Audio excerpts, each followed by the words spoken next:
tahimik. Pero upo muna tayo, nakakapagod kasi. Alam mo, feeling ko para maging fan mo, kailangan ano ka, yung vocal cords mo malapad. Mana-mana lang yan. At soprano ka. Parinig ulit nun, guys. Parinig ulit. Whistle. Pero, alam mo, kaya kita binigyan ng upuan ngayon. Alam mo ba? Ngalay ka na. Ngalay na din kasi ako. Kasi kanina pa ako nakatayo dito. Utang mo. Pero alam mo, ito, much awaited Q&A session muna tayo. Kaya So, para to, pala. guys, ano lang to, para siyang sit-down interview kasama si Ashton. Ayan. So, ito yung opportunity to ask Ashton about her experiences and insights sa series na ito. So, sa lahat na nag-drop ng questions, gamit ang hashtag AskTin. Please stand by. Baka mamaya, question nyo na yung masagot. Okay? So, paalala naman po, your questions should be relevant and related to the series. Strictly avoid the, irrelative questions. So, ito na. Unang tanong. Ready ka na? Hindi pa eh. Wala kang choice. Sorry. Huwag ka dapat ready ka. Okay. Unang tanong. Hashtag AskTin. From a Yolora Chin. What is one thing that always makes you smile? How and why? Paano mo na-smile? Hindi ganyan. Alam ko May paano alam ka ako mag-smile. smile eh. Sige. Paano mo na-smile mo?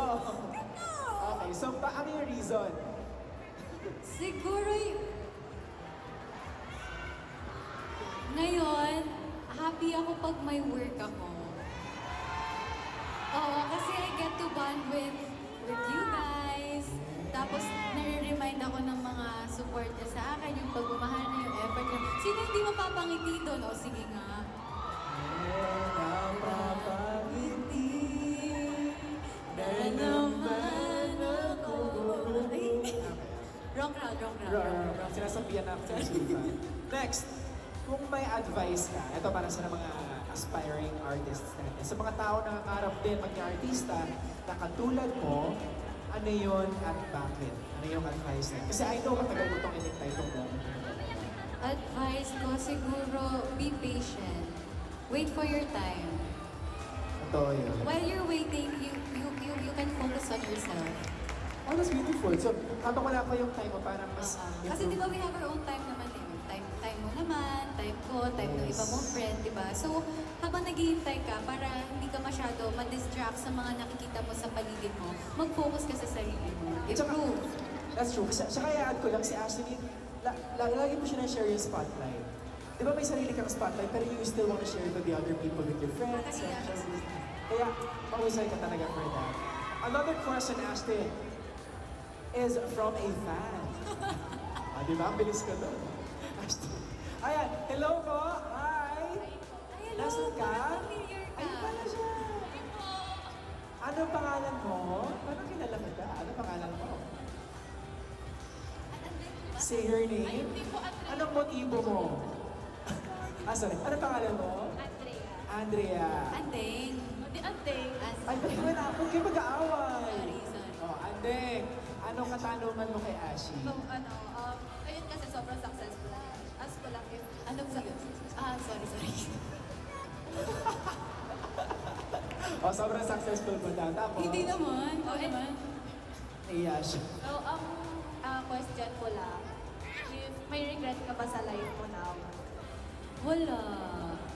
Kasi, kung ano man yung nangyari na, imbawa, hindi mo gusto, or malungkot na nangyari, I think may lesson yun, and yun yung ibabaon mo sa future na mapapahelp sa'yo kung paano mo i-handle yung mga bagay na i-face mo sa future. Diba? So, Tsaka kung masakit, may lesson, para ka na rin nanalo. totoo yun. Parang Diba?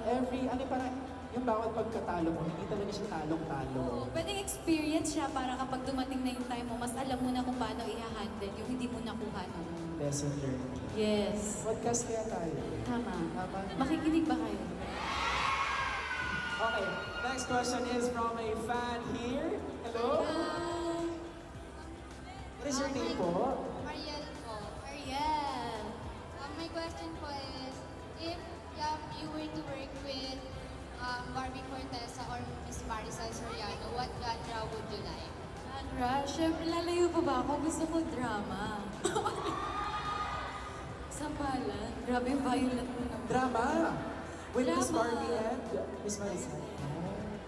Tsaka, gusto ko din makasama pala si Miss Jody Santa Maria. Alam mo, di malawo. Amen, amen. Manifest Amen. Lord. Gusto ko. Kaya Gusto ko kaya. drama. Kasi, kapag pinapanood ko sila, parang nai-inspire ako. So, nai-inspire ako. So, kapag makaka-work ko na sila, mas may malalearn ako na nakikita ko mismo sa, di ba? Yeah, that's true. Tsaka alam mo, parang hindi naman malabo mangyari yun. Kasi di ba parang you're already getting there. So, nasa peripheral view na yun ng ating Lord. So, we're gonna make it happen soon. Okay, one more question is from a fan na maingay doon na naririnig ko ang boses mula dito. Sino? Precious! Ay, Precious! Ano pangalan mo? Ang bait! Humina yung boses niya. Siya yung loudest kanina eh. Ano yung katanungan mo, Precious?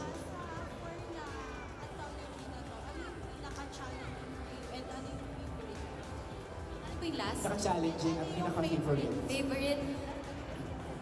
Actually, pinaka naging challenging sa akin is yung Who's the Boss, tsaka yung Bahay-Bahayan. Yung sa Who's the Boss kasi, nahihirapan ako gayahin si Miss Rufa. Sobrang, habang, di promise, nangangapa pa ako ng mga first taping days na, dalawa lang yung taping days namin, di ba? So, kailangan, dapat gamay ko na siya. Pero, nangangapa pa ako. Tapos tayo kung tinatanong yung director namin na, tama ba? Buti na lang nandun si Direk RC para i-guide ako. Pero ano ba you delivered? Based dun sa napanood naming teaser trailer, you delivered yung Miss Rufa. Eh, mga pang ilang araw na kasi yun, di ba? Nagawa ko after yung first 2 taping days namin, wala na. Wala. Oy, hindi yun totoo. Alam nyo kanina sa likod, guys, sa backstage, medyo napapa-Miss Rufa siya magsalita. Sabi niya, Yes, uy, naman. Miss Rufa yan. Ganun. Guys, tama na po. Alam nyo, wala na kami siya taping days, pero nagagawa ko siya kanina. Hindi ko na siya na. Tapos, challenging din sa akin yung Bahay-Bahayan kasi may mga parts doon na ang haba ng mga lines namin ni Miss Dodi. Like monologue talaga.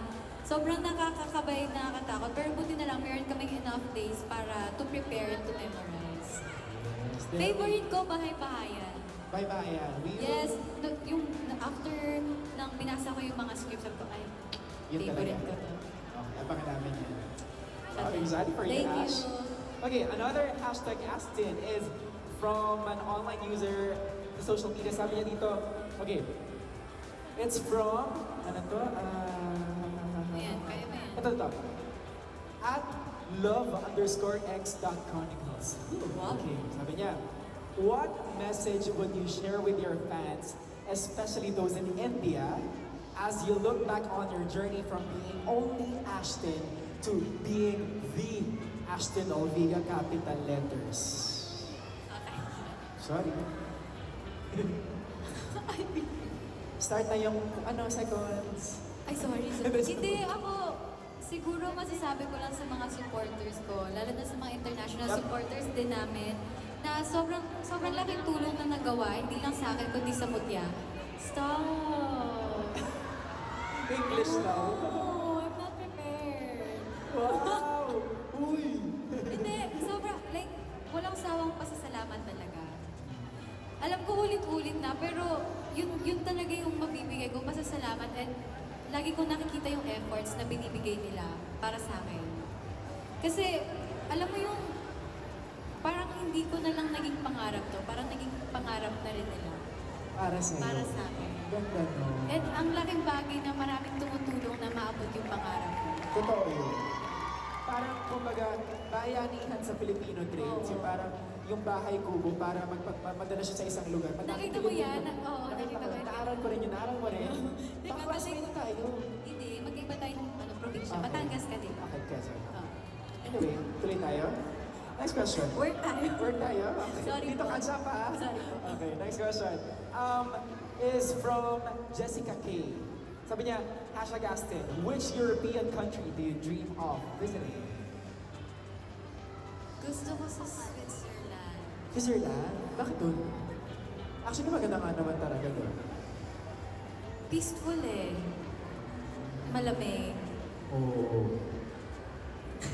Baguio. Tama, basta. Gagastos pa tayo, Baguio.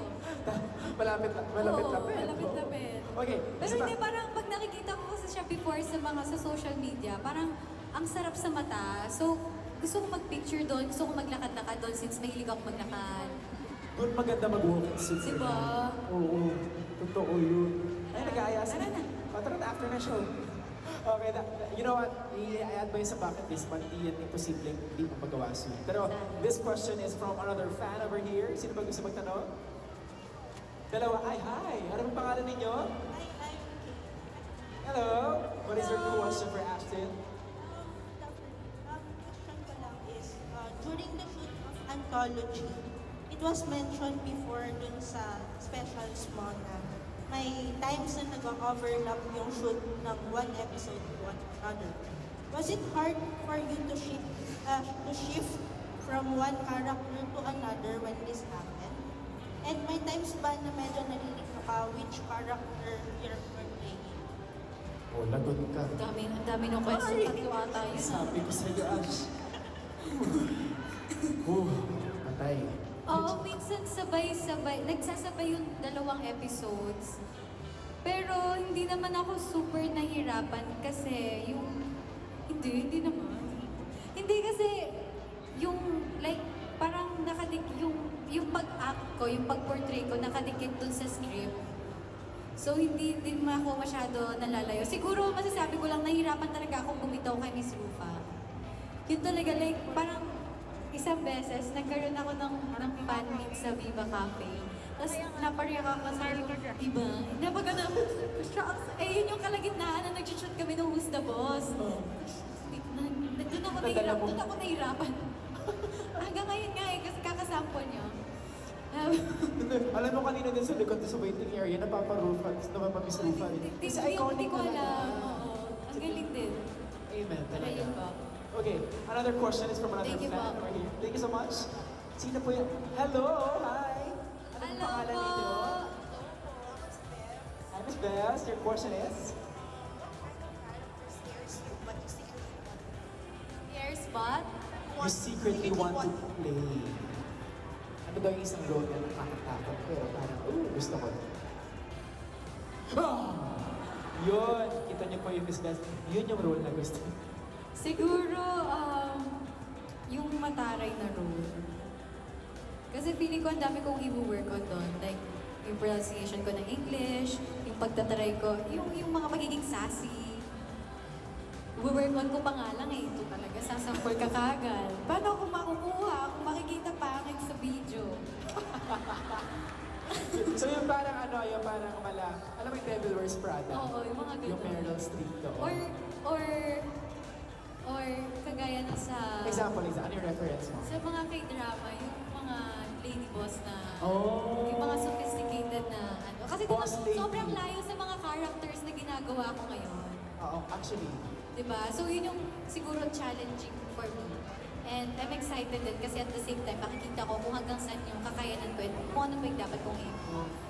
Alam mo, yung kakayahan mo, it's gonna show sa fourth na to, sa apat na anthology na Hindi, to. yung ano kasi, yung comedy kasi medyo parang, alam mo, parang pa-joke siya. So feeling ko, mas kailangan ng yung seryosong... Yung serious na mataray talaga, straight up mataray. Yes. Okay, manifest natin yan. I'm sure it's Viva, mataray na role daw.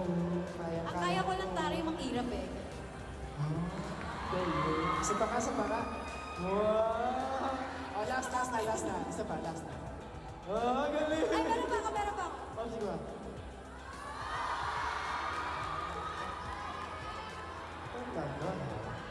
Paano yung taray kapag kunyari parang, Parang inuuto mo na ako. paano yung taray kapag kunyari nandiyan yung mga boss ng Viva, tapos parang, ito pukunin niyo po ako, patingin. Matatarayan mo ba yun? Parang, Hindi, pakita mo sa akin yung mag-audition ka for a role, patingin yung taray. ano boss? Wala. Alam ko sila lahat. Paano yung taray na parang inaapi yung pusa mo? Nakita may umaapi sa pusa. Tama na. Okay, thank you so much. Guys, palamakan natin National Bigyan. That was And CJ. #Astin. Thank you so much. O, diba? Pasilip lamang ito sa tapos na yun. Nag-enjoy ako dun Pero guys, maraming salamat. Nagustuhan niyo ba yung lahat? Pero may isa Ay, meron pa. pa pala. May humabol. Siyempre, Ay, alam niyo po, ang pinagkaiba po ito, kami po yung may question sa'yo. balik back to you. Back to you. Hello po, ano ba pangalan niyan, your question? Hello, my name is Kim. Nagsiklip ka? Patingin nga. May sinat na siya. Oo, may sina. Tinignan yung ano, yung throat lang. May sinat. Sige Okay. po, ano po yung kanyang matanungan? With all the spotlight and popularity you're currently gaining, how do you keep yourself humble? How do I In keep English, myself please. How do I keep myself humble? I think it's by reading the Bible. Because wow. Kasi nare-remind ako doon na everything that I have right now is from the Lord. Like the strength, the confidence, it's from the Lord. Yes. And without the Lord, we are nothing. Diba? Amen! Praise the Lord! Naging yung worship. Worship. Guys, para pakilala National League for the hashtag Asking segment. That was a very wonderful way para mas makilala ka pa namin, mas makilala kita. Wow, your friend. At mas makilala namin yung Ashton Originals na soon mapapanood na natin sa Viva One. Grabe yun. For now, photo muna. Ayan, hello guys. Hello. Maraming salamat sa paghabol sa aming event na ito. So for now, at this point, I believe mag-photo up muna tayo. Ayan, I want to call everybody, all the artists na nakasama natin ngayon dito sa show natin sa ating Robinsons Galleria South. Sarah Jo is here. Lee Day One is also here with us. Samahan niyo kami. Come on, guys. Ano yun? Ano yung nangyari dyan? Ayan, that was a very, very wonderful show. Grabe. And before we end, we want to say thank you sa inyong lahat. Maraming salamat, guys. Picture muna kayo with Sarah Jo and Lee Day One. There we go. Okay. Hi, Kevin. Fresh naman ni Kevin. Oh, guys, picture with you guys. Come on. With Sarah Jo and Lee Day One. Guys, pwede favor, pwede tayo po ulit tayo. Sensya na. We just wanna make sure nakita tayo lahat. Super taas po kasi ng stage namin. Yes. Tsaka ang tangka din po kasi nila sa kanilang heels ngayon. Ayan, okay. Picture.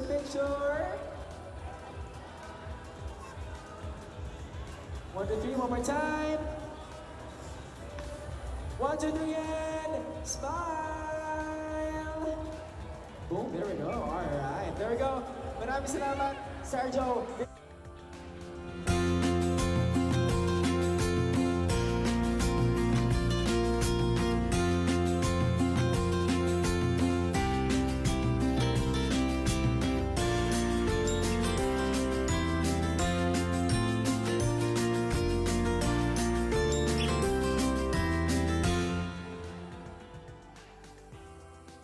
Only a National Liga. You can now sit, guys.